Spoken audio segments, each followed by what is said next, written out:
This is Bruce Kovner. He is worth $8.6 billion and ran a successful hedge fund for 28 years, returning 21% on average each year. But it all started with his trade using $3,000 borrowed on his credit card. Here are 6 lessons from him. I'm Manir, also known as Ghostwalk Trades on Twitter. I also run Unbiased Trading, an agency where we can backtest and automate your trading. Now, for some additional context, Bruce Kovner's path to trading began as a New York City cab driver in 1977 when he was writing his PhD while at Harvard. With $3,000 borrowed on his MasterCard, he made his first trade in soybeans. This position grew to $40,000 before dropping to $23,000. He did say the time has come to hand the leadership of the company over to a new generation, but he also added, "I do so knowing that I will miss the adrenaline rush of confronting the market every day." Now, Kovner did give his vote of confidence to that new generation. In fact, he named Andrew Law, the current CIO of Caxton, as taking over the chairman and CEO role. Also in the note, he said that Peter D'Angelo, Caxton's president and co-founder, will be retiring as well. Now, as you mentioned, this follows a string of some very high-powered handovers that we have seen in the hedge fund industry. Stanley Druckenmiller and, of course, George Soros recently chose to transform their firms into family offices. When it comes to Kovner and Caxton, they were really known as macro hedge fund pioneers. So they really traded in a variety of assets. We're talking about everything from yen futures to soybeans, anything that captured a big trend movement. And you know what? He made a lot of money doing just that. In fact, his flagship fund has returned 21% over the lifetime of its fund. That is nearly double the S&P when you take a look at the same time period. You know, it was also a very profitable fund. In fact, $12 billion of gains is what he handed back to investors. That makes it the 7th most profitable hedge fund in the industry. He later worked under Michael Marcus at Commodities Corporation. Kovner transformed from a rookie trader into a market legend. His trading style earned him millions, and in 1983, he founded Caxton Associates, which grew to manage over $14 billion. Now, while typically on this channel, we more focus on the systematic / maybe even quant side of trading, and normally for any hedge fund managers or traders we go over, they're normally more on that side of things as well. However, Bruce Kovner is more of a macro trader, but not many people have seen to really talked about him at all, and I wanted to share some lessons from the research I did on him, as I think he still has an incredible story, and overall, I think he's maybe, not recognized maybe enough, at least on the online space. So I wanted to share some lessons from different quotes from him, and then hopefully this can benefit your own trading as well. Now, number 1 is understand your strategy / trade. The first rule of trading is to not get caught in a situation where you can lose a great deal of money for reasons you don't understand. Risk management isn't just a part of trading, it's the foundation. This is completely true whether you're doing discretionary or systematic trading. And I think in systematic trading, you can even apply this a bit further, where it kind of goes into the realm of how position sizing can really affect an overall strategy. If you mess up position sizing, even if you have an amazing strategy, you can completely kill really any strategy or account if you have poor or too exponential position sizing for that particular trading system. Additionally, understanding your strategy and trade really comes into a part as well that if you're going to be trading a strategy, especially if it's systematically as well, you need to be able to understand it. While this isn't true for every case, there are, hedge funds like Jim Simons that use the black box model, and there are probably traders that also use black box models. For at least retail, I think it is a lot harder to stick to a system if you have no idea why it's taking a trade and the logic or thesis behind it. So an easy example is if you're doing a trend following strategy, you understand that you're taking advantage of trends, and trends have been persistent in markets for a very long time. If you're doing mean reversion, you're doing the exact opposite on choppy markets, and you know that that's when you're supposed to be making money, and that's very easy to align up. If you have a black box model, it leaves you with a lot of questions, particularly if a trade is getting placed, and that can lead to you overriding the strategy, which overall for any strategy is never good. 2. Independent thinking. Successful traders are strong, independent, and contrary in the extreme.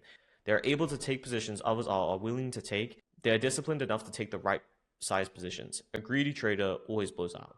I think this has a couple of lessons into it, but primarily I wanted to sum it up as independent thinking, meaning that when you see a trend or a thesis by the majority, a lot of traders will know a contrarian view to that. While that's not always true, I think a lot of traders do think in that sort of mindset. At least when I was starting out, that's definitely the mindset I was very in. If something went up too much, I was thinking it must come down. If something went down too much, I was thinking, hey, I must be able to long this. So that sort of thing I think comes maybe natural to some traders. I think it is a really good skill to have. While you definitely can be caught out though, that is obviously the key thing is as the classic kind of quote goes, markets can stay wrong more than you can stay liquid, or something along those lines, meaning that, you could be technically correct on a trade, but your timing could be off, and that could, you could get liquidated before that actually plays out. 3, embrace mistakes. You'll have to be willing to make mistakes regularly. There is nothing wrong with it. Every trader has lost money. Losses often teach you more than your wins. This is extremely true. I think when you're starting out, any loss you have, you feel like, you know, it's the end of the world, it's the end of your trading career potentially, and things like that. However, from all of my big losses, whether it's maybe been a day or two of recovery because I've been upset about it or whatever, especially in the starting years, they've probably taught me the most about my trading and how to improve as a trader compared to anything else. My wins obviously feel great, but ultimately they don't teach me much about how I could improve or things like that most of the time. Obviously, you can always try and take lessons from them, but your losses, and especially your big losses, are going to definitely teach you the most, and that's very transparent even in discretionary or systematic trading. 4, watch correlation risk. Through bitter experience, I've learned that a mistaken position correlation is the root of some of the most serious problems. If you have 8 highly correlated positions, then you're really just trading one position that is 8 times as large.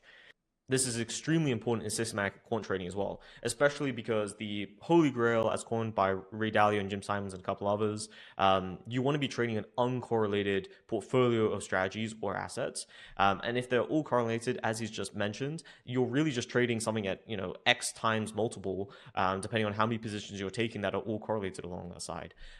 It's incredibly valuable to have those uncorrelated positions and strategies. For example, having trend following and having a mean reversion system, having arbitrage, etc. Most of the times those can be separated, whether you want to do diversification by asset, time frame, etc., and all the other ways you can do it. This is definitely one to be very careful of. 5, detachment from losses. If you personalize your losses, you can't trade. Well, I think this is a bit broad, because even personally to me, I've now 5 years into trading, I still sometimes feel something from a loss.